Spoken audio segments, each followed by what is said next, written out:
Let's go. Let's go. Let's go. We need some theme music. Yeah. Little intro. Hey. Hello, everybody. Thank you Yo, guys for coming. yo. Hey, how's it going, everyone? Hey, Yeah. hey. They have more energy than me. Maybe. I got fake energy. I'm tired. I've had a lot of Mountain Dew. Oh no, I didn't forget it. Yeah, there you go. Yeah, I have some caffeinated tea right here, so I'm about to get lit. Yes, sir. Well, hi everybody. Welcome. Thank you for coming to hang out with us. It is greatly appreciated. If you don't know, I'm the Nurse Flipper. My name's Kat, and this is my channel. And I'm a full-time. I almost said full-time reseller. I'm a full-time nurse. I put some hours into reselling. I won't lie.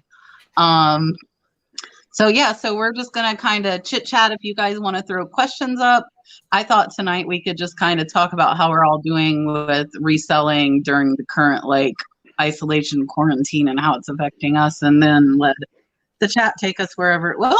So I will let everybody introduce themselves. We'll start with Josh. He's our special guest tonight. I'm sure most of you know him. Yeah, thanks for having me, Kat, by the way, and Calvin and Chris. But Yes, yeah, sir. Josh. I have a YouTube channel, a lot of Josh on Instagram, YouTube. That's really, I guess, the two social media platforms that I use. But yeah, I'm a full-time reseller. I've been doing it for I guess 6-7 months full time now. Like the entirety of reselling 2 years ago is when I started doing it part-time. It got Monster, Rain. Calvin's bringing some energy. Literally. I see Otniv, Doctor of Flips, put my link in the chat. I appreciate that, man. But yeah, if you guys don't know who I am, check it out. Oh, Joey's dad's here. Hi, Joey's dad. I just Joey, have to say man. Flips Finds Fun says there are a lot of Joshes that resell. Yes, there are. Yeah, we had the Joshes of reselling morning show. Chris, you want to go ahead? Since Calvin's I apologize. Yeah, my name's Chris. I'm a part-time reseller in Georgia. I'm on Instagram, Flip with Chris, and also my YouTube channel is Flip with Chris. I've been doing this part-time since November, but I've been on eBay for a long time. I just kind of started focusing mainly in November, really going out and sourcing things like that. So I love it. It's great, and I like doing these lives. Kind of teach things that I do as a part-timer, and to hear from others as well. So I appreciate you all being here, and thanks to Josh for being our guest tonight. Yeah, for sure. Thanks for having me. Yes, sir. Yes, sir. My name is Calvin. My YouTube channel is The Kelly Hustle, Instagram, Twitter, all that stuff, The Kelly Hustle. Pretty much I've been reselling since last January, so a little over a year now. I just recently went full time. But obviously with all the stuff going on, it's kind of definitely changed the momentum and what I had planned on. But anyways, it's all good. So I've been reselling for a little over a year now. Initially just wanting to make an extra $500 a month. But once you get to that point, you realize how easy it is to make more than 500. So that's what I've been doing. Just started YouTube a little bit ago. And again, just trying to grow my eBay business. Even though I'm full-time, I don't make a ton of money. So just because you're full-time doesn't mean everything. There's a lot of part-timers out there that put in the work and they make a lot of money. So it really just depends on, how much work you put in. But yeah, so I'm always looking to learn new things, and always looking to share some tips and give advice to anyone who's just getting started. So I just had to show it since I love Tommy's live show, and now it went away. Oh my gosh, what did I do with it? Josh, did you see it? Yeah. I found it. It's the headband. It's my new look that I've been rocking these days. I wonder what happened to Lou Diamond Phillip. We found them. La Bamba. Richie Valens. Oh, so how, like, my sales have been really up, I have to say, and I know you guys have been watching the videos. They're up like 130% from the last 30 That's awesome. days, which is crazy. But I have been listing less. I don't remember if we talked about this on my live with Josh, but I can't source, and like my sourcing drives. I can source, but I'm having to source differently. My sourcing drives my listings. I don't know if you guys are that way. So I have a giant death pile, but I'm not motivated to list it. I did get a lot of cameras in last night. So I actually have listed all of those except for a few. And then like normally if I get new stuff, I'll list my new stuff. Plus I'll list like a few old things. So that kind of kicks me into gear.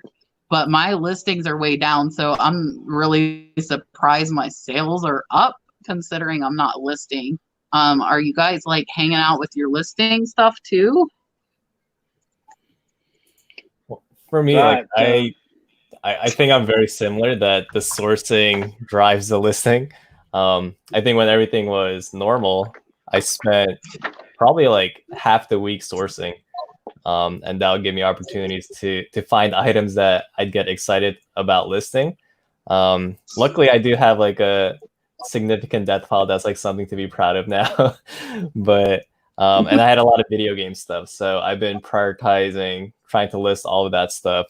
I had a lot of loose discs that kind of just accumulated over the years. They just be part of like bulk purchases, or if I saw like a big game system console on Facebook Marketplace that came with like 50 loose discs that were just like in terrible condition, I'd pick it up for the right price. So I actually just ordered like the JFJ little disc resurfacer thing.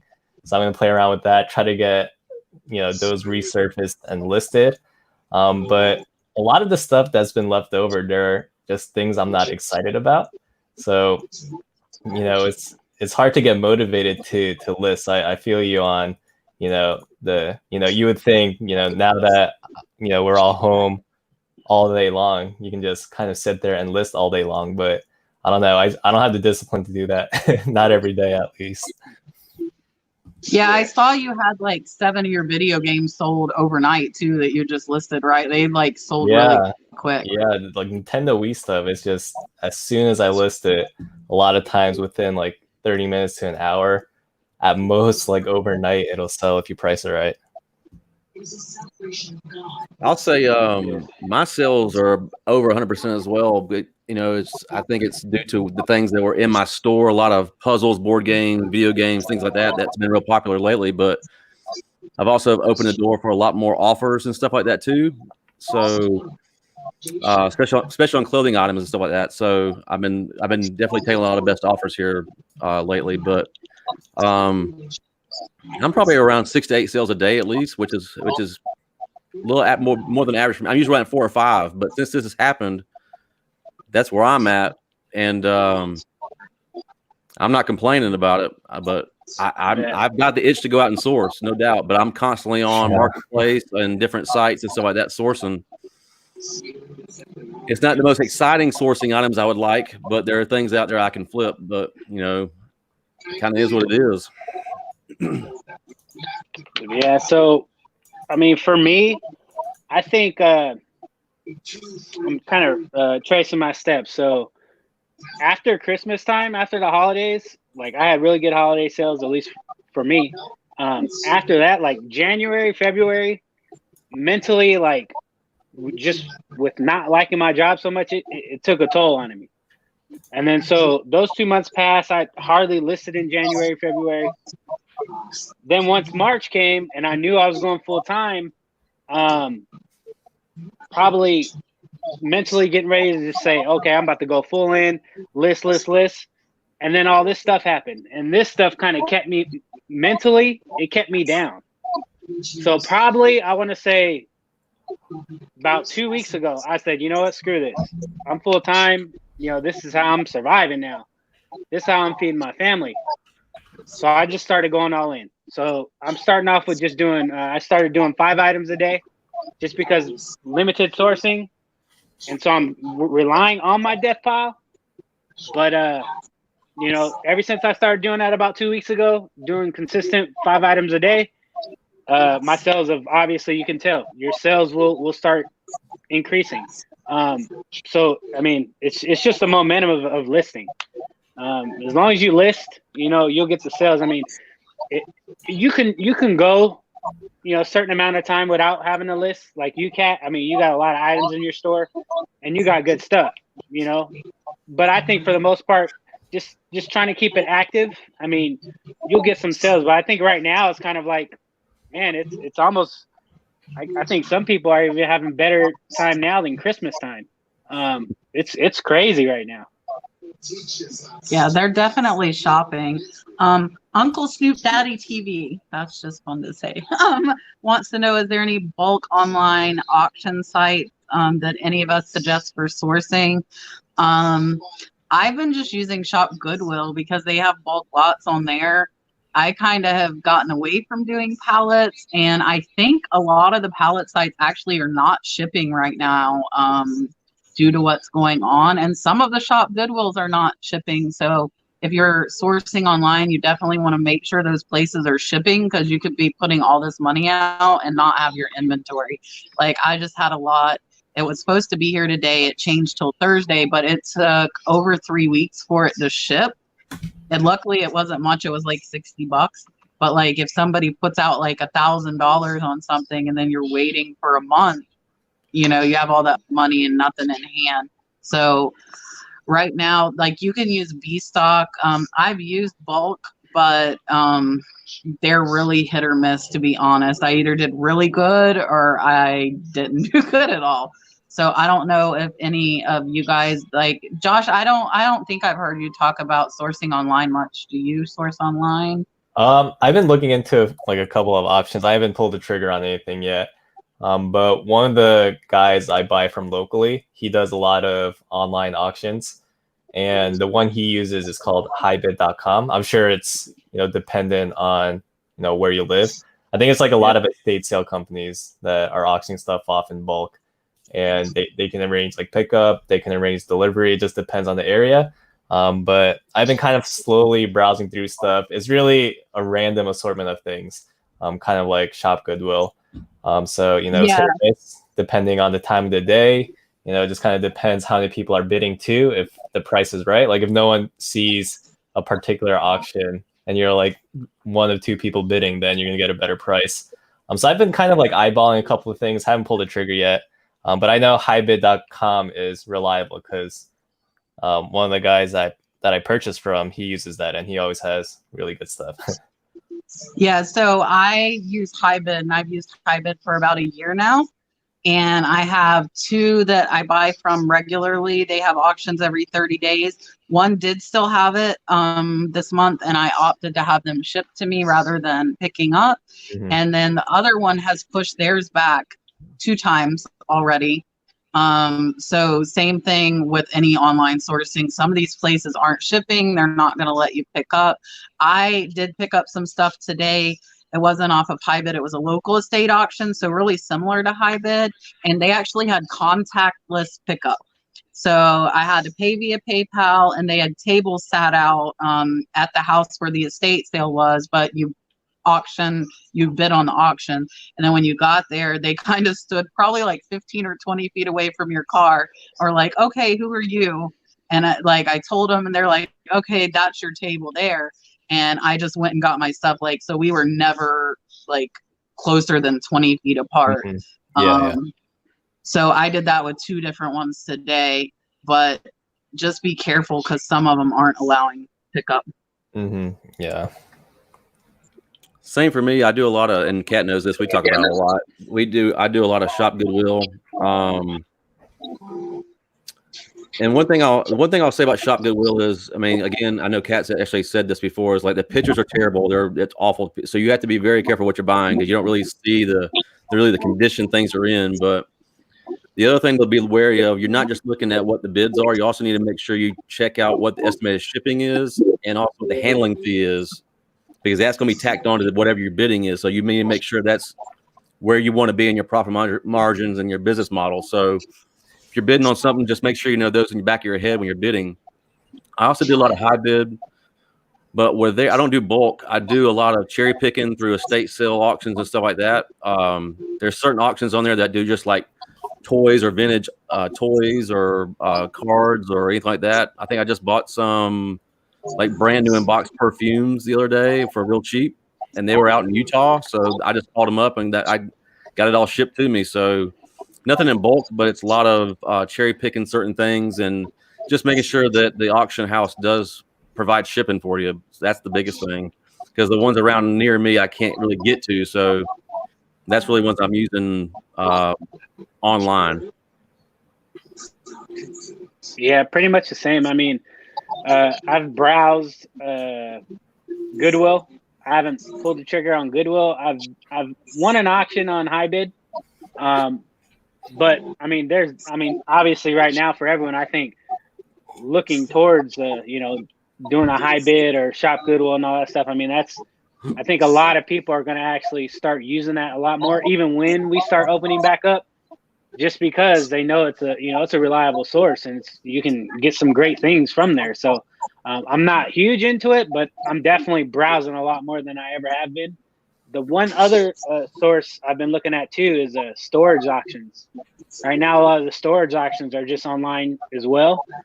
The only thing with storage auctions is the photos, you're just getting like the outer layer of it. So you can see some good things and kind of get an idea, but there's a lot more stuff, inside the storages that you don't get a chance to see. So you're kind of, bidding in the dark on what you're getting. So, but that's another place too. I think that's kind of like the big lots though. So for me, and I don't think I have the time to do storage auctions. I don't have time to process everything, but I would want to see my money. Like in the big lots that I get, like I want to see a few high dollar items or items that are going to pay for that lot. So Midwest Bargain wants to know what's our best online flip, not counting marketplace. Last year I got a professional photo printer off of Shop Goodwill for $60, including shipping. And it sold within 2 weeks for $650 plus shipping. So $600 profit, went international and no issues at all. It was beautiful. And I already had the box and all the packing material because Shop Goodwill had to ship it to me. So that was probably my best online flip. Yeah.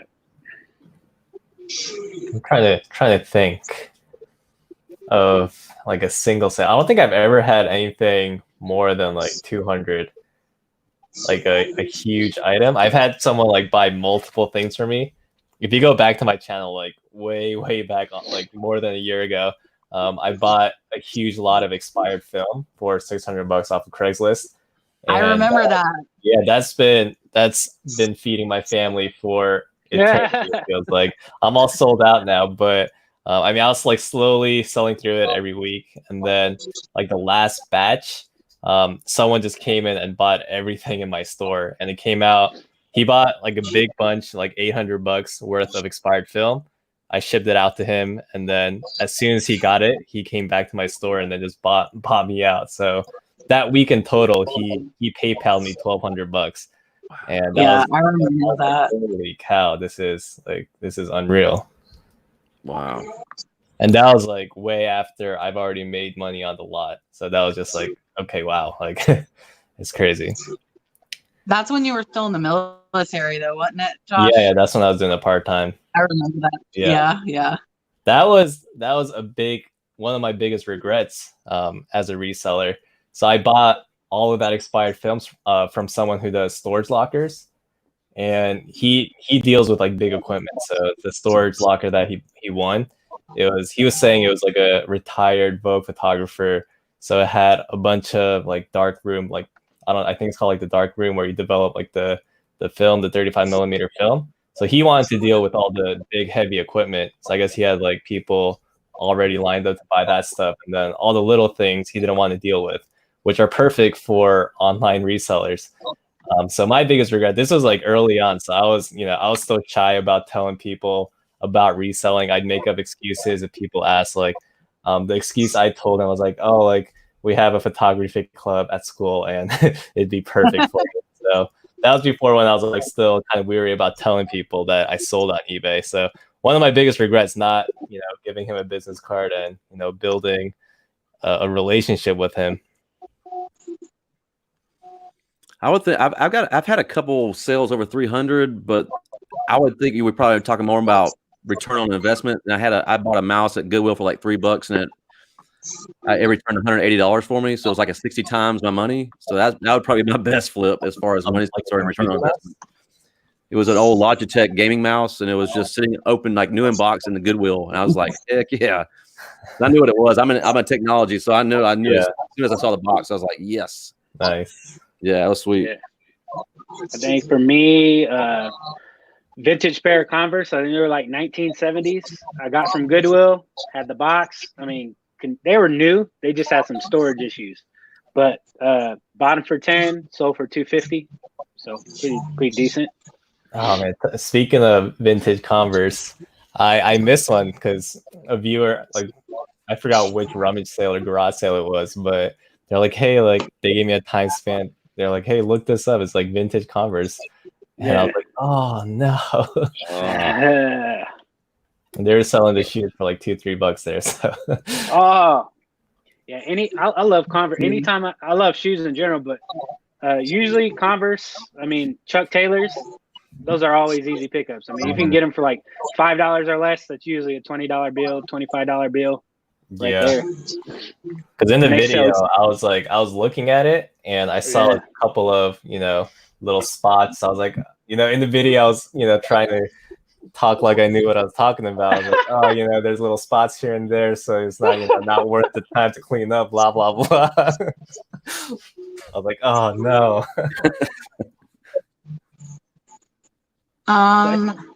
Mini Mimi wants to know, YouTube related, do we pay a monthly fee for intros and things like that, or pay someone a one-time fee? And what sites do we use for our videos? I'm assuming you mean to edit. So for me, I got my intro and outro. I took all of the pictures and I did the words, and I did pay somebody on Fiverr to put that together for me. I think I only paid like $35. And then I also paid Robin over at Because She Shed. She made my logo and my banner. And that's all just one-time fees. And I use Adobe Premiere Rush to edit my videos. And I think I do pay like $9.99 a month or something for that. So that's all I have. And then I got TubeBuddy too, so that's like worse than analytics, I think, because I can compare myself to everyone else. But that's all I use. For me, so I made my own intro video. I don't necessarily have an outro video, but I made that. I made my intro video. My intro song is custom. My cousin did it for me. That was free. And then my logo, I did use Fiverr for my logo. So if you haven't used Fiverr, I highly recommend it. Just a bunch of freelancers. You could see all their work that they've done. So if you're looking for like a logo, intro, YouTube art, channel art, anything, like you can find it on there, someone that can do it. And then I do have TubeBuddy, but I got the free one. It's not the paid, so. Yeah, trying to think of what I use. So my video editing software, I use Filmora 9. So I paid for a lifetime subscription. I think it was like $60 or $65 when I paid for it. But I started with, it was a program called Shotcut. It was terrible user interface, but it was free, but it got me started. But Filmora is eventually kind of what stuck, and that's the program I invested in. My channel art and intro, Harry Tornado actually did all of that for me back when he had like 100 subscribers. So he reached out to me, and a couple weeks ago. What was that? That was a couple weeks ago, wasn't it? Yeah, a couple weeks ago. It feels like it almost when we first started. But yeah, so Harry Tornado did all of that. I've been looking at Fiverr, I've been thinking about like a logo because like my profile picture on YouTube is just my face right now. So I was thinking about like if I ever wanted to do like merchandise, like a T-shirt or like a hat or a mug or something. I don't know how I feel about just putting like a lot of Josh, like just like the words. That's kind of what it is right now. Or like the Josh is a reselling mug, just like putting my face on a T-shirt or something. So I was like, maybe I should look into having someone make like a cool logo or something. So something I've been looking into. But that's about it. And then I know some people pay for like monthly subscriptions for music, but I just on the YouTube search, I just type in copyright free music and then just take one of those. I do. So I know y'all talked about Fiverr. I did a lot. I found a freelancer on Upwork that did mine. I paid him $25 or something like that to do a logo and the intro. And then I do all my videos through my iPhone. And I use a combination of Movie Maker and InShot. InShot's an app on the Apple store. It's free. They have a paid version, but I just use the free version. It's fine for me. And I have TubeBuddy as well. I pay for the subscription on that, but other than that, that's really all I use. Also, for my video editing, I use Cyberlink Power Director, and I think for me that's it's like $24 a month. Is that the one on the cell phone or is that a computer? No, it's computer. Oh, okay. I've tried editing apps on my phone, and maybe because I just didn't take the time to do it, but it was always just like it's too like. I just felt like I needed it to be on a bigger screen. It was like too, I'm the same way. Like I can't even list on the phone. Yeah, I'm like fat fingering everything. Everything's getting auto corrected to things that I don't want it to be. Yeah. But I know some people like live and die by the phone. Oh yeah. I only use my phone to edit, list, like everything. But that's because like my internet sucks. So like you got to think like my speed on my computer is like horrible for anything. So yeah. Vasquez Vintage wants to know how many listings a day is everyone currently doing. Me, more than 50% of the time lately, it has been none. I've been a bum. I think I did 4 or 5 today. But we were running around. We rescued a 3-legged dog and I had to bring her to a new home. And then that was an hour away, but I wanted to make sure she was going to good homes. So that took up a lot of my day today. And I think I listed 10 or 11 yesterday. So I really like ultimately for me, and I push myself really hard, which is how I have 1,500 listings. I would like to do 20 a day that I'm off and just do like 1 or 2 when I'm working, just to like kind of keep the store active.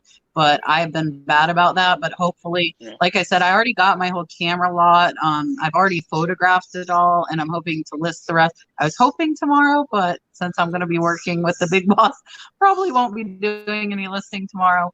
And then I have my jewelry lot coming in Thursday. So when I'm off again Friday, I will probably try to list 20 to 40 on Friday. I do a minimum of 2 to 5 a day, or 2 minimum, 5 max a day. 2 that I do, 1 in the morning, 1 around dinner time, and then I just kind of sprinkle the rest in during the day. Since we've been at home all the time, I've been able to do that. But at least minimum 2 a day. But since the whole virus thing and all that, I'm doing 5. So, but it makes a difference. I know when I list, I sell more. I mean, that's just truth. Yeah, there's definitely a correlation between listing and sales. Back when I was sourcing and like all the thrift stores were open, I dedicate like entire days to sourcing. So I'd be on the road anywhere from like 6 to 8 to 9 hours, depending on the day, depending on traffic and all that stuff. So days like that, kind of the same way with what Chris does, come back home and try to get at least a listing, 2-3 listings just to have some activity. Days where I'm just kind of home all day. A really, really good day. This is like, I completely nailed it that day, like 20. But I'd say on average, anywhere from like 8 to 15 is what I typically do. Right now, I'm doing 5 only because sourcing is limited. But once again, 5 right now, just to kind of keep my death pile, kind of stretch it out as long as I can. But ideally, I mean, I would like to get to that point to where I'm doing 10, 15. I mean, doing 20, that's whoo. I'll have to work my way up. But yeah, that's a full day for me. yeah, I think I mean, it depends on what you have. Yeah, it depends on what you're 10 to listing. Yeah, 10 to 15, I think is somewhere I want to get to. Hell, if you can list games all day long or like shoes and you don't have to clean them, like those are easy listings. 20 would be easy, but yeah, 5 right now. 5 right now. Hey, I have a question for everybody. What's everybody's right now? Where's everyone's actives at? Like mine's right at 213, I think. What's everybody's actives? Mine's like 470, 480. But I've just been kind of hovering around 500 for the past like month or two. I just hit 275 today. And then Kat's So got like Midwest Bargain said has like Calvin. quadruple all of us combined. that has like 900,000. Pretty, yeah. That sounds about right. No, I don't. 1,500. So Midwest, I'm like way behind on chat, guys, because I'm trying to look for questions, which is a little bit difficult when your computer is on country internet. But Midwest Bargain said the same thing, that I think every time Calvin's intro, that song is like so catchy and like it gets stuck in my head every time I watch one of his videos. Yeah, so literally that's what everyone says. Like they hear that song and then it runs in their head. Yeah, it'll be in my head for hours whenever I watch it. I'm like going around singing the Kelly Hustle. You guys, if I miss questions, please put them back in, because the chat skips and I'm trying to make sure I catch them all. So if I miss them, please put them back in there. And I want to thank you guys. We have 60 watching. Thank everybody so much for coming, hanging out with us, listening to us chit chat, and hopefully we're getting some of your questions answered and being helpful, I hope. I appreciate it very much. I see everybody else in chat, and if you don't know already, I live in the middle of nowhere. I have no wired internet. I use the hotspot from my phone, which isn't always fast. So my last video took 3 hours to upload. So if I'm slow on responding, or if you guys see me blurry, that is why. Man, did you, Kat? Did you notice that Verizon gave us like 15 gigs free? I did, and I already used it. I am out. You've already used it for April. We just started April. I know. No, mine rolls over on April 12th. So I only have 5 days. So he's got to survive a few more days. So I'm thinking about getting one of the little like hotspot device things, like just for my laptop, because right now I just use my phone's hotspot. But since I've been uploading so much, I might have to do that. So I'm gonna have to look into that. Yeah, you need that for sure. Yeah. The only reason, Kat, you want to do that is because over time, if you continue to hotspot from your phone, it'll kill your battery. I used to do sales at Verizon, so that's why, but the hotspots, they're specifically for you getting online and using them, so they just kind of last longer. Okay, I use it way too much. Yeah. Otnif, Doctor of Flips asked, "Are you still listing clothes, and how are they doing?" I haven't listed clothes. I've been just doing video game stuff these days, and just because video game stuff, it's been selling pretty much as soon as I list it. So until I run out of video game stuff, I'm gonna stay clear of clothing.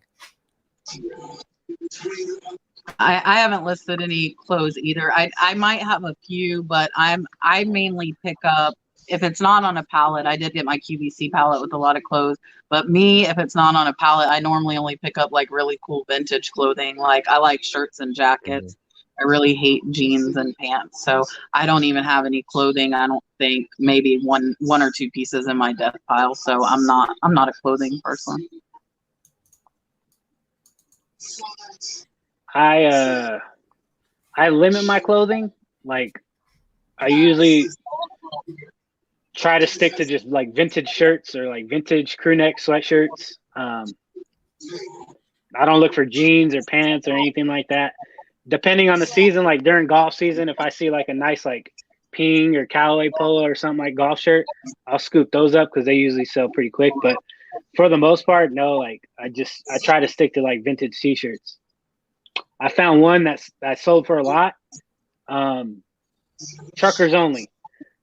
Bought it for like $2 and it sold, I don't know, for like $85 or something like that. So I've been looking for that ever since and I can't find it. So what thrift store works best for you? What was the question? Oh, what thrift store works best for you? What is your worst thrift store? It's Goodwill for me, but my Salvation Army, I've seen some really good Salvation Armies around different towns, but like my Salvation Army here where I'm from is completely awful. I mean, it is bad. I mean, it's like I can't even walk in there. It's awful. Mm-hmm. I mean, I'm not joking you. It's like it's a really bad part of town. It's like, I mean, even going in there is just, it's a nightmare. It's literally a nightmare. It's like there's no, I mean, it's a thrift store. I get it, but it's not. There's nothing even. There's no organization whatsoever in this place. So I just kind of stopped going to it. But Goodwill, I mean, I have a Goodwill right down the street that I usually hit a lot when it was open. But I only have one thrift store in my town, so I guess it's my best and my worst. I actually I'm surprised. I found a vintage Patagonia jacket there for $3.99. It still hasn't sold because I've seen what they sell for, and I'm kind of holding steady on my price because I know if I find the right buyer, I'll get it. Yeah.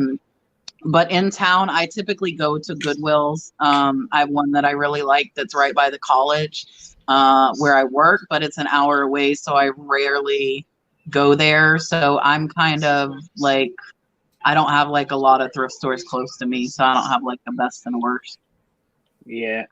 For me, I mean, I got to travel. I have 3 thrift stores like within like a 10-mile radius of me. Anything outside of that, I got to go like 30 miles. But for me, usually, I mean, Goodwill is always solid. I mean, sometimes hit or miss, but they're consistent. I think the mom and pop thrift stores, anytime you can find a mom and pop thrift stores, the prices are generally going to be lower. So the one local to me is called Affordables. That's where I like going most of the time. Just because, again, mom and pop, and I think the prices are a little better, but you always got to go to a Goodwill. I mean, you can't go wrong. My Salvation Army, though, kind of like Chris, it's not so much as in a bad area, but when you walk in there and you see all the shoes for like $30, $40, like I instantly turn back out. Man. Yeah. Right. Basic Nikes. Basic Nikes. You got this in a size 11 back there? You got this in a size 11 I can try on? Yeah. Insane. Insane. That's crazy. Midwest Picker Dave, which if you haven't checked his channel out, Dave's channel is great. He does a lot of like glass and stuff, and he has been listing his personal collectibles, and they are selling. I know from watching his videos, but he wants to know if anyone of us have started listing personal collectibles or households. I have not. I cannot stop sourcing. That should be my shirt for my channel. I have a sourcing problem. I just thought of that. I can't stop sourcing. I will find a way. No matter what is going on, I am going to be sourcing. So I have not started listing anything from around my house. I have not got to that point. I probably never will, but so I have not. I haven't either. I've had now I have sold recently a lot of I've been collecting a lot of rookie basketball cards, and the plan was to hold on to them, but with the NBA being in lockdown and whether or not they come back or not, I pretty much felt that I can let some of it go, and more than likely, maybe if I want to get them back again, I could probably get them for a better price. But That's one thing I've been selling really is just the basketball cards, but nothing else. Yeah, I haven't had to like touch personal or household stuff yet. I still have items in my death pile. I was looking at it last week, and I mean, I don't think anyone really knows how long this whole ordeal is gonna go. No one knows when thrift stores are gonna open back up. People, even when things start opening back up, people are probably gonna be weary to have like open garage sales and stuff like that. So I was looking at it, I was like, if I like, pacing yourself, like you're talking about, Calvin, like, Yeah. I'm trying to pace myself, but I'm like, even pacing myself, I'm like, I feel like what I have right now is going to last me like a month, maybe two, if I like stretch it out. But I don't know. There's a decent chance that we won't be able to source like the way we're used to for a couple of months. So I've been looking at other options like the online auction sites. Hopefully I pull the trigger, find something that I'm willing to pull the trigger on soon, because there's definitely that sourcing itch that needs to be scratched. Yeah. I mean, for me, not yet. I mean, that's how I started. I started listing stuff around the house, but as of now, no, I haven't had to go looking through my kids' toys or anything to pull stuff out and list it. So yeah, hopefully, sooner than later we can open back up, because I mean, honestly, that's part of it, right? I mean, going out there and sourcing, I mean, that's part of the fun. I mean, that's a lot of the fun, actually. So, but no, Right. nothing around the house just yet. Yeah. My chat just went bonkers. Here's Flippin' one. Hustler. There's probably some older, but yeah. Hi, Flippin' Hustler. Flippin' Hustler. How about that, Gary V? Hey. Oh, Josh, you had the question. I had it up there. They wanted to know how you did on your game on Twitch. Oh yeah, no, I got wrecked. I didn't win. I streamed for about 2 hours over on Twitch, and I didn't win a single game. Those 12-year-olds, they just have their reflexes are just too much for me now. Can't keep up. So Flips finds fun. That is a mouthful. Wants to know. He says he's had great success sourcing with his neighbors. So I don't think we have Nextdoor app out here in the middle of nowhere. So I have not sourced anything from my neighbors and probably will not. I don't know. I actually tried. I looked up. Sorry, go ahead. I downloaded that app. Sorry, I downloaded that app yesterday, and there's probably like 3 people from my zip code on that app, and they haven't been active since like September. So didn't work out for me. I haven't tried it yet. I probably should, but I mean, I just haven't felt the need to yet, just because I have stuff that I could be listing that I'm working through. But Dapper Tiger said you live in an apartment. Have you thought about asking neighbors? I've never actually like talked to my neighbors. I don't know. That's good. That's good. Social distance. We were talking before this stream with Chris, like if I miss Georgia. Like the Southern hospitality culture, that's definitely a real thing. Like people in New Jersey, we don't talk to each other.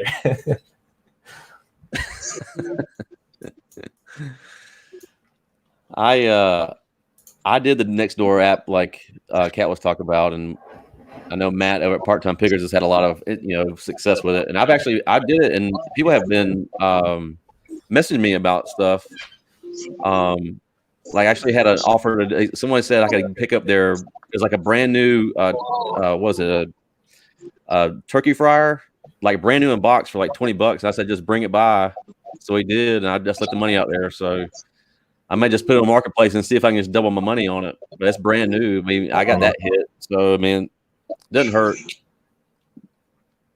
I think a lot of OBX people wants to like know. sourcing Facebook Marketplace. Yeah, any of you guys ever put a in search of on Facebook Marketplace? I've seen other people Yeah, do so it.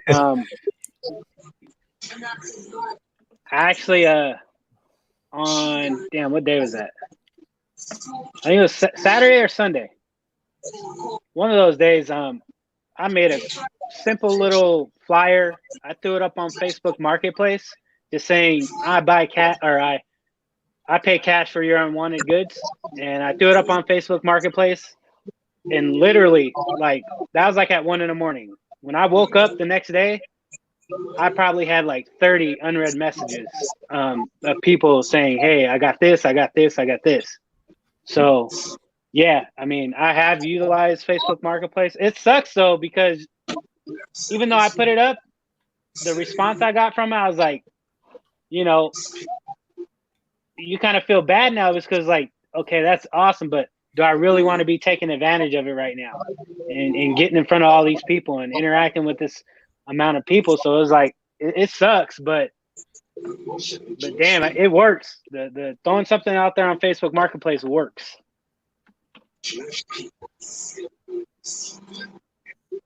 Chris, you I know had it up on Instagram that you were buying stuff. Did you put that up on Marketplace too? I did. I've had one. Well, I've had one like right after Christmas. I had one up, and then Facebook brought it down. Really? And then so I just put it back up again. You have to kind of trick them in some way. Once Yeah. once they review it, Yeah. they see you're actually not selling something, then they kind of they throw it. You know, they'll take it away from you. So, but once I had it up, man, I had crazy views on it and a lot of different messages and stuff like that. And that's actually how I picked up the lady who was doing storage auctions. And then I worked with her. Like she would do the auction, buy the stuff, and she knew what I wanted out of it. So she would just sell it to me. We all made win-win on it. But then she like moved to Germany, so that kind of was out the door. I couldn't do that anymore. But it was good while it lasted. Right. So, but it works. I mean, as long as you can get your the ad approved through Facebook, then you're good. Right now, it's probably a pretty Angie's good time for asking that. how you worded it. Right. Do you remember how you worded it, Chris, to get it approved? Angie was asking how you worded it to get it approved. I didn't word it any. I didn't try to trick it in any way. I just said, in search of. Actually, what I said was looking for and buying these items. Boom, boom, boom. And I put pictures of the things I was buying: video games, bats, gloves, hats, things like that. And it was up. It was up for like a month and a half. And finally, I think they just came around and said, But I just did it again. And right now, it's probably a pretty good time because they may not have the reviewers there to do it.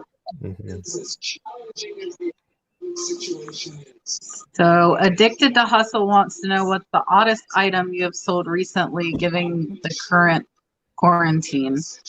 I sold a Victoria's Secret shirt today for $5, originally $60, but I took the offer. I lost money, but there are you can see my big Kermit. I sold a Fozzie last week for $195. Who needs a Fozzie for $195 while they're quarantined? Like, Tommy Bernard, don't answer that question. Yeah. Trying to think. Yeah, I'm like scrolling through my most recent sales to see if anything odd is gonna pop up. Well, I mean, I just sold a Betty Boop like nightlight. It was sitting in my store forever. It was pretty cool. I thought it was sold faster than what it did, but randomly now that whatever's going on, it sold. So I guess that's kind of funky. But a nightlight. Do y'all remember have y'all ever played Parcheesi? The board game Parcheesi? No. All right, so I did when I was growing up. So that's one reason I bought the game. But I sold the pieces out of it for like $14. Woo. Just the piece. There's like so many little wooden pieces and like the dice. Yeah. I just sold those. I only paid $1 for the game. It was a used game. I just parted it out, Yeah. I don't know. I mean, that's probably my oddest one lately. Yeah. I just found one on March 25th. I sold Eskimo handmade doll couple by Kiana. Genuine Alaskan figure, real fur. I love it. Oh, Sold these two little guys for $15 on March 25th. That's like You the have to have only random Eskimo thing dolls. I can find. While in quarantine, Eskimo dolls are essential. wow. Bolo, write that down, everyone. Eskimo dolls. Eskimo dolls, got it. Richard wants to know if we could talk more about putting our store on sale. So I will tell you what I do. And some people might agree with this, some might not. I bulk edited all of my items up 30%. And then I marked them down by 35. So I actually am only doing 5% off. But consumers in general like to see a bigger discount, so they see 35%, but really they're only getting 5%. I alternate between 35 and 40%, so that is 5 to 10% off of what I actually want for the item, and I run that consistently. It is never off more than 4 hours, but I only run my sales for 3 days because you want people to think it's ending and they have to buy it now or they're going to lose that discount. So if you do a 30-day sale, people have no reason to buy it today. Mm-hmm. So that's how I do my sales. I do mine the same way. I definitely do the 3-day to kind of create a sense of urgency for the buyer. I did the same thing. I marked it up. I think I marked mine up 30% and then did 35, and then for any listings that are like 90 days or more, I did 45 to kind of get older stuff out. That's about, I'm doing the same thing as Kat's doing. Yeah. I just ran or started my first store sale last night, and I kind of did a little complicated. I seen Lonnie's video, and he had all these tiers. And so I kind of I tried to do something like that, and it's up and it's launched. But I think I'm gonna end it tonight and kind of scale it back because, giving somebody 25%, I was like, oh, that's a lot of money. So I think I'm gonna go towards what Kat and Chris are doing with the go up 30, and then discount it 35%. So then they're getting 5 or 40, and then they're getting 10. Yeah, Tommy's calling it the Kohl's tactic, which I do the same thing. If you go to my store, it's constantly on a sale, typically 15 to 20%, depending how I feel that day. But I'll do like 2-day cycles for the sales. And when I price the item initially, instead of just like marking them up when I run the sale, I'll just price it like on the higher end of the market. So like 10 to 20% more than I'm willing to. I have best offers turned on for everything. So I price it a bit higher for room for offers and then running those constant sales. These days, anything less than 14 days listed, I'll just keep it. So anything that's been listed for more than 2 weeks is what the sales are affecting. Just because what I'm listing right now, I know they're going to sell without the sale. And I have so many items, I don't want to look through them. So they're either on sale or not. Yeah. I used to pick like categories and stuff, and I do like the tiered, and then I would like forget it. Like it's just, but I will tell you, when I price my new items, I take that into account. So like I price whatever I want to get, I multiply that times 1.35 because I know I always do at least 35% off. And that's my price. Yep. So. Yeah, that's exactly how I price my items. I always have the calculator app open. I'm like, all right, so with the sale, it's going to be this. So I'm going to price it at that. And it's crazy because you never know when the sale is going to pick it up. And I've actually had people buy the stuff before the sale kicks in. I'm like, what are you doing? That's 35% more than what I really wanted. Like, wait. But I mean, I'm not really arguing, but I'm like, because they're paying like way more than what I expected to get because there's no sale. Sometimes it takes 5 minutes for the eBay sale to kick in, and sometimes it takes like 12 hours. I don't know how that works. Let's see. Have I been? eBay ad. I haven't sourced for a while. I've just been working through my death pile. I think like the first 2 weeks of March, my sales were terrible. It was awful. Like I was like, man, is this going to be the trend for like the next couple of months? But after that, like first half of March, that initial dip, it's been going up. It's actually better than usual right now. I don't know how long that's going to be, but Let's see. Art, they have not messaged me because they have their tracking number and I shipped it out on Monday like I promised them I would. I don't know if you guys saw my video. I had somebody buy a purse Friday. They messaged me Friday night, asked me why it wasn't shipped. They bought it at 5 p.m. Why haven't you shipped this shit? Then Saturday, they messaged me again. And I told them I'm shipping the next business day. I've been not shipping Saturdays. I just need a break from eBay on Saturdays. And then Sunday, they message again. Did you ship it today? Like you said, no, ma'am, the post office is not open today. Okay. Just, yeah. So she has her tracking number. She has not messaged me, and I hope I never hear from her again. I don't even care if she leaves feedback.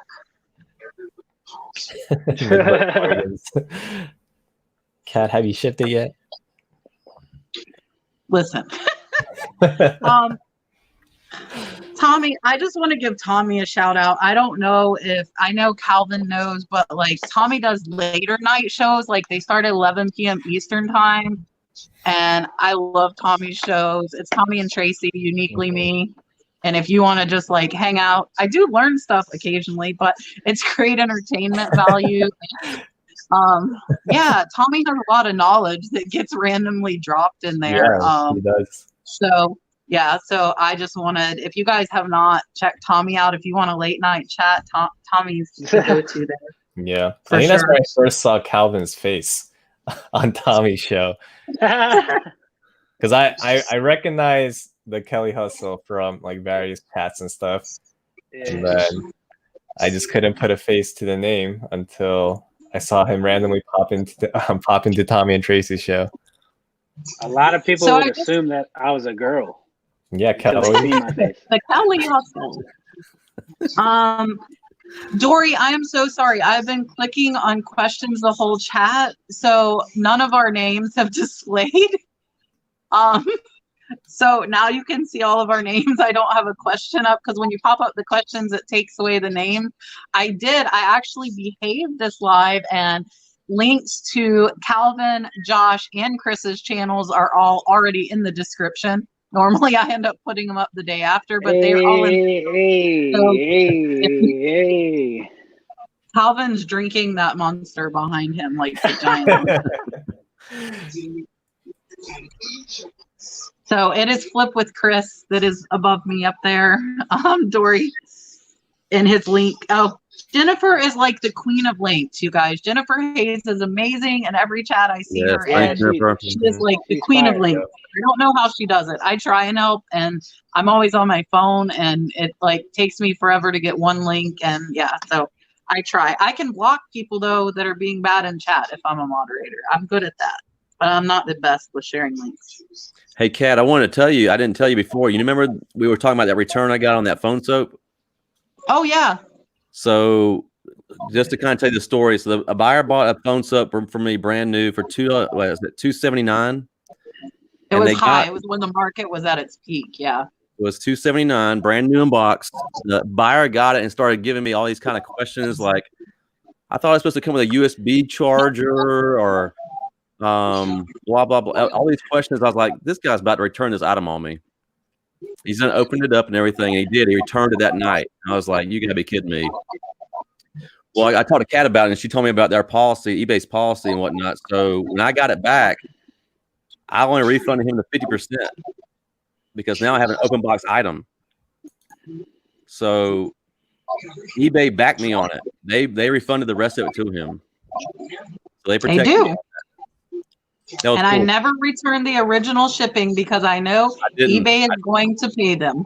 Right. I didn't. Out of their pocket, not mine. Correct. It was cool, man. That was great. And then I sold the phone. Then I sold the phone stuff again. Hey, Liz, Kat, you're did you see the confusing question me. about the stores? About do we have store yeah. subscriptions? Oh yeah.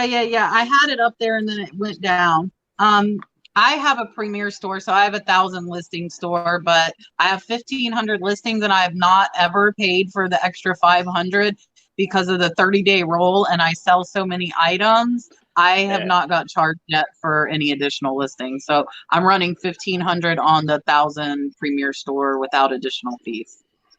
Yeah. I think I have the starter, or is it? It's not the first one. It's like the basic or whatever. It's like the 250 listings. I think. Yeah, $20 a month. I think. Yeah, I think it's the same one as Cat, the one that gives you 1,000, the premium one. Yeah, I just got the starter. I am gonna upgrade just because I want that free eBay tape. Yeah, I got it all stacked up. Where is it? Dude, yeah, every time I see your videos, I'm like, dude, let me get some of that tape. You know, a lot of tape. Yeah. Liz, I don't know. I've never done the math, so maybe I'm wrong. Liz says if we mark it up by 30 and put it on sale for 35, it would end up being 15% off the original price. I don't know. I don't know. The math doesn't make sense. I might have to research that. Yeah. Let me see. Liz, I will get back to you. I see you in chat all the time. I'm gonna have to write this down and figure it out. Savvy Benz wants to know, how do you get buyers to leave feedback? I will tell you how you could get buyers to leave feedback. I do not care if buyers leave feedback or not. And I know that sounds bad, but I have done 3,000 transactions in the last 12 months, and I have 1,200 feedback ever on my account. So I figure if I don't get feedback from them and I don't hear them, they are happy with their purchase, because if they weren't, they are going to let me know. So that's kind of my take on it. And I do have over 1,000 already. I think I'm at 1,200. So I already have that feedback built up big enough to where if somebody's looking to buy from me, I have the number. I tried doing thank you stickers and cards for a while, and I would forget half the time to put them in. I'm not gonna lie, just because Monday we had 50 boxes go out. So to me, I don't have the time to do it. And I know a lot of people probably will disagree with me there, with thanking the buyer and stuff, but I don't have time to do that. I do pack very well. And when I'm listing, make sure that my photos match it. So I hope they would leave positive feedback, but I don't go above. You could do thank you stickers. They're really cute, pre-made cards you can buy on eBay. I did buy them with the intention of using them, and didn't, that say thank you for your purchase. Please contact me if something is wrong, and we appreciate you leaving positive feedback. Just kind of a little reminder, but I've heard different feedback on that as to whether or not that helps. Because I think today's society, with Amazon, Amazon emails you to rate every purchase. I just delete those emails. I don't rate them. I got my stuff, I'm good, forget it. I think your feedback buyers more times than not are going to be the ones that want to leave negative feedback because they're mad at you. So that's my take on it. Hey, to answer the question about doing the 30% and taking the 35% off, it is 15% in all reality, because, and for me, it's a psychological thing. It's like a buyer seeing 35% off compared to 15% off is more willing to buy that. You understand? So where you got to be careful is with shipping. If you're offering free shipping or something, it can get kind of dicey. But I don't offer free shipping on anything, so that's out of the equation for me. But you guys are gonna have to come up with the formula and break it down for me, because we got to mark it up the whiteboard. 1.425% for it to go 30. I don't know. I buy very low. I buy low. I buy 10%. Let's say you had an item for $10 and you mark it up 30%. It's $13. Yeah. Then you take 35% off the $13. Then you're left with $8.50. So that $1.50 from the 10 equates to 15% in reality to us. That's Ah. that's the real sale we're putting on, but in their heads it's 35% because we marked it up. Gee, so what would we have to market to get it to that 10% or 15%? So we're not going over. We'll have to figure it out. Just Yeah, mark it up a figure it little out. more. We resell. Just buy low, sell high, as long as the bank account We are keeps not growing. accountants, obviously. Yeah. I pay an accountant. Those are Josh, you do thank you mathematicians. cards, right? I think I see in your I do. video. Actually, I started doing it like a couple of months ago. So it has all my social media stuff. It has my YouTube channel and my Instagram handle on it. And then it's just like a template I use off of Vistaprint. And occasionally they'll have like super crazy sales, like 60% off or 500. So I'll just wait for those when I'm running low. I'll just kind of monitor it. And then when they have those crazy like clearance sales, I'll order a bunch. I don't know. I kind of just feel like there's potential to cross promote. I think, especially for like reselling channels, like eBay and reselling, like YouTube reselling go hand in hand. Because a lot of buyers on eBay, they sell stuff too, and they understand the concept of people selling individual personal items on eBay to make money. So I'm like, okay, maybe start cross promoting. And I was a little worried at first, like, oh, like people are gonna see how much I buy this stuff at their stores. I'd say like 99% of the people, I either like don't hear anything. I don't know if they're subscribing, but I did get a comment. Someone left a comment like, "I'm never buying from your store after like watching this markup. Like you're like scamming people." I'm like, okay, whatever. But outside of that one comment, I think it's like 99.99% of the time it's a beneficial thing to do. Well, I wouldn't put one in like my purse lady. Like all I need, like me talking about like this lady is so annoying, and then I send her a card with my channel. And do you feel like you've got more subscribers? Like I think if I felt like it would like kind of cross promote plus thank them in the meantime, I might be a little more motivated. Yeah, I have no idea how to keep track of it, but I'm still off of like that first order of 5 or whatever. I think I ordered like 1,000 the first time. So I'm still kind of working through that first batch. But in terms of if it's working, I like to say it is. I don't know. It's impossible to keep track of it though. But I know people are checking it out because that one guy commented and called me a scam artist pretty much. So I know people are at least looking at the channel. So I figured it can only help. Richard, if I had that situation, so Richard said he sold an item, paid and shipped, issue with the address, reached out to the buyer 4 times, it's been returned. I would give them a refund and relist the item. That's how I would handle that. Yep. I'm trying to see if we have any more questions. Where, Tommy? What is Tommy talking about? Under settings, the first thing you see should say live video for comments. Turn that on. What settings? Letting like non-moderators put links in the chat, maybe. Or is it so that like our names still show up? I don't. Oh, StreamYard settings. Maybe, but I don't. I see an edit thing. I don't see anything. You have to remember I'm on like country internet. I don't even see a settings thing anywhere. Hey, I don't know. On the feedback part, when I first opened up my store, or when I first started selling, obviously that's a big thing is feedback. You want to get as much feedback as you can. It does get to a point to where I think because I was every time I would pack the item, print the label, I would send a message. Every time I dropped it to the post office, I would send a message. Every time I seen that they received the item, I would send another message on top of the messages that eBay were sending. And it helped. It did get me a lot of feedback, kind of fast. But then you get to a certain point to where it's just like it becomes too much to handle. So I think looking into getting something like a card or something, it's quick, it's simple. You throw it in there and you're done. And the more feedback you get as time goes on, I mean, it's not as important anyways, you know. As long as you don't get negatives.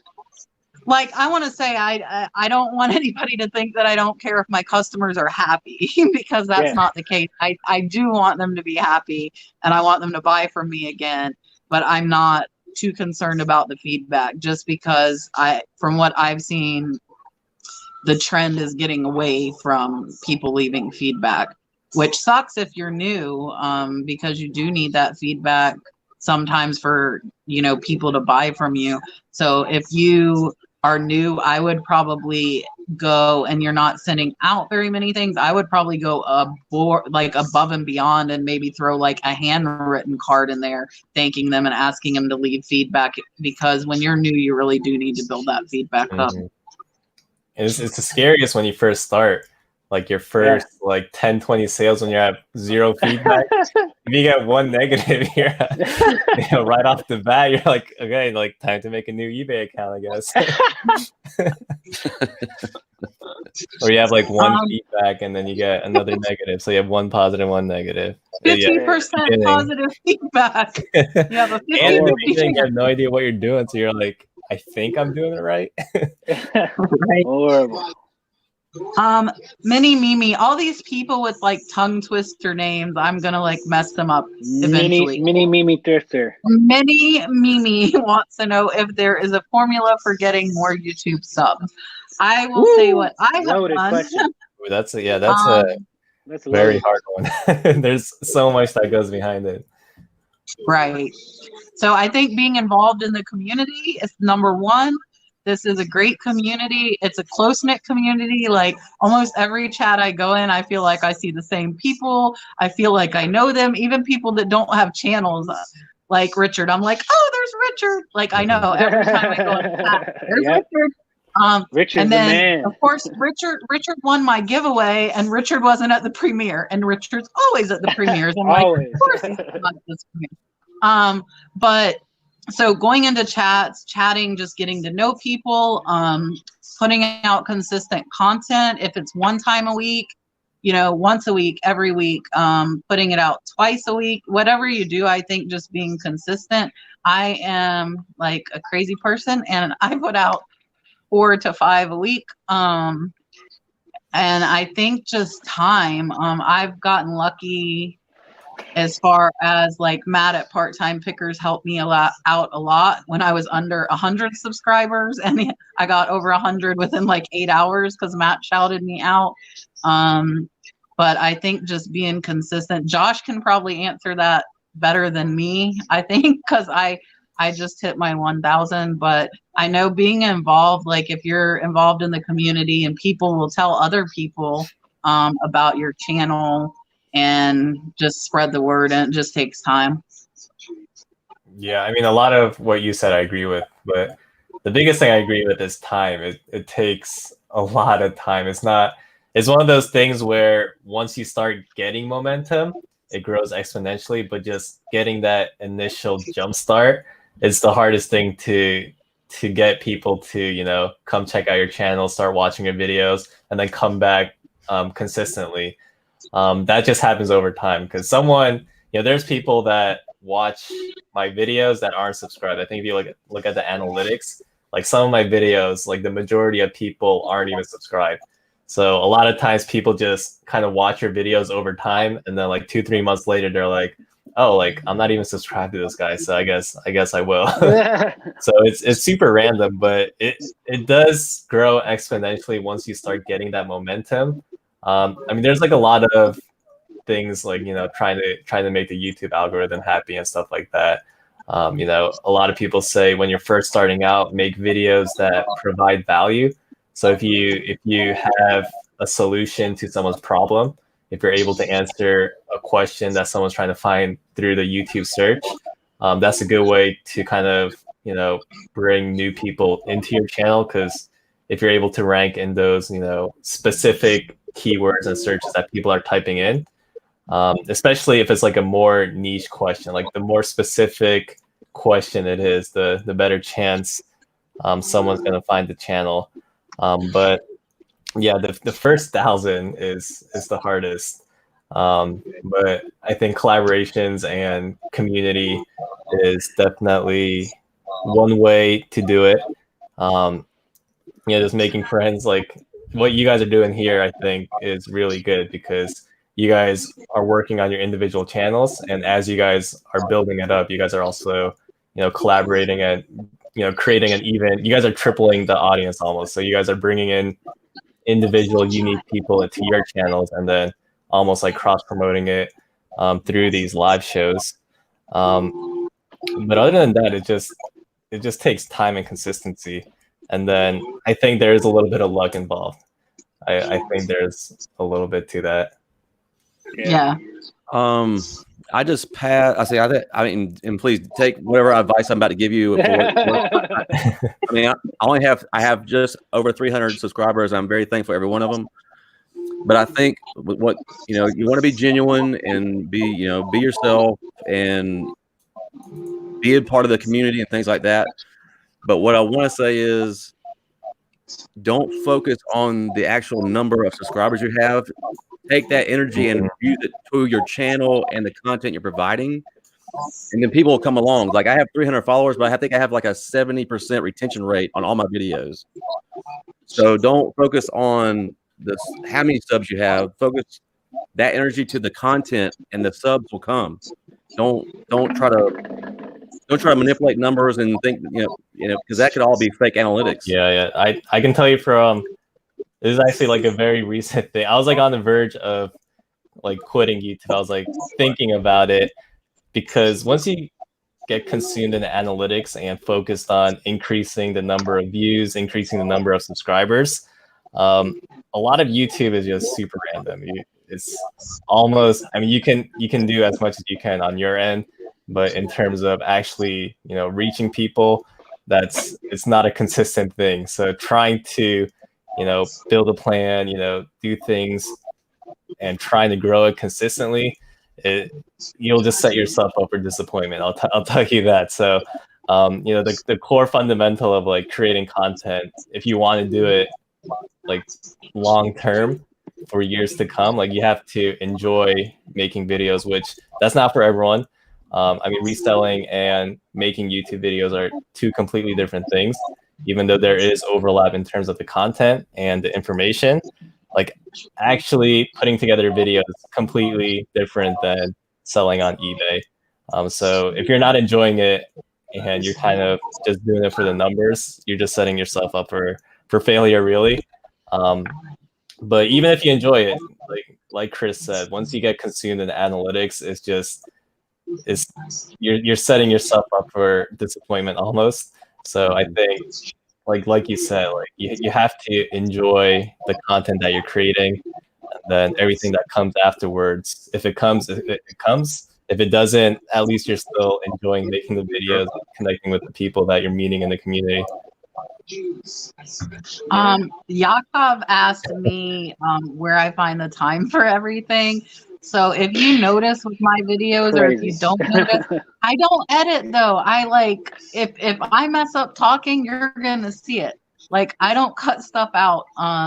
So I like the videos that I do that take the longest are my unboxings, because I try and like put comps up there, so I have to put all the screenshots in. But other than that, like, I don't do a bunch of fancy editing, so my videos, I don't feel like they take super long for me to do. So when I get up in the morning on my days off, if the baby's asleep, I'll like record my video, pull what sold, show what sold, because the majority of mine are what sold. And my unboxings, I try and do when he's taking a nap. Same with my listings. I try and do it in the morning or when he's taking a nap. And I do not get very much done on the days that I work, because I leave at 5 a.m. and I get home at 9 p.m. So I do not accomplish very much on my days that I work. Some days I'll do like 1 or 2 listings at night, or if I've taken pictures the day before, I might, do them while I'm laying down with the baby at night. But I don't accomplish much on those days. So Tommy has a message for Josh. I have it up on the screen. If you want to quit YouTube, I would have drove to Jersey, beat you with the 3 liter bottle of Corona. They got 3-liter bottles of Corona. Yeah. Sounds Tell like a me party to me. find one. Matt, and what Matt's saying here is true. I do have a lot of sales and I do have consistent sales. So that makes my content is pretty easy for me to come by because I do have the sales. So the majority of my videos are on what sold, and then I kind of elaborate a little bit on what sold. So I am lucky in that respect that I do have, you know, a good amount of sales to share in my videos. Like I was talking to Froggy Flips because he's so creative. I love his videos. And I was like, I'm not creative like that. Like I can't come up with like his news of the day that he did and like his That cool was awesome thrifting song. Yeah, he's so Like funny. I seen that. That couldn't was do awesome. that. Yeah, It was pretty good. great. But was like awesome. I'm not like that super creative like that. So like me, I'm more like content driven than I am like entertainment driven, if that makes sense. So my videos for me are easy. It's not, I mean, it does take extra time to pull everything and show it on camera, obviously, and then put a video together, but it's not a ton of editing for me. So I think, you know, kind of like Chris, how kind of like Chris was saying. I mean, I have no room to talk. I'm inching my way towards 300, but I mean, just thinking about that from where I started, you know, when you start at 0 and then you get to this point, you're just like, wow, this is actually, you know, with every 100, it's pretty cool. But obviously consistency is key. And for me, just being a viewer and a fan of people on YouTube, like being authentic, watching somebody who's authentic is like huge for me. Like I like seeing real, just being, you know, being yourself. So that's key for me when I'm watching somebody on YouTube. So I you know, consistency, being authentic is two of the big things, and then show your struggles too. Like yesterday, I put up a video. I only had 1 sale, but I put that up there just because like it is what it is. You know, it's the truth. And there's other people that are either starting on eBay or are doing eBay for a while, whatever, that, you know, maybe they're having a 1 sale day too as well. So, you know, it kind of helps you relate to people out there that you're not, you know, obviously we all want to be like Cat and shit, but you know, it is what it is. All right, guys, I hate to do it because we have 60 people watching, but I have to be up at 5 in the morning. I do work tomorrow. Pull the plug. Pull the plug. We're almost at like an hour and a half.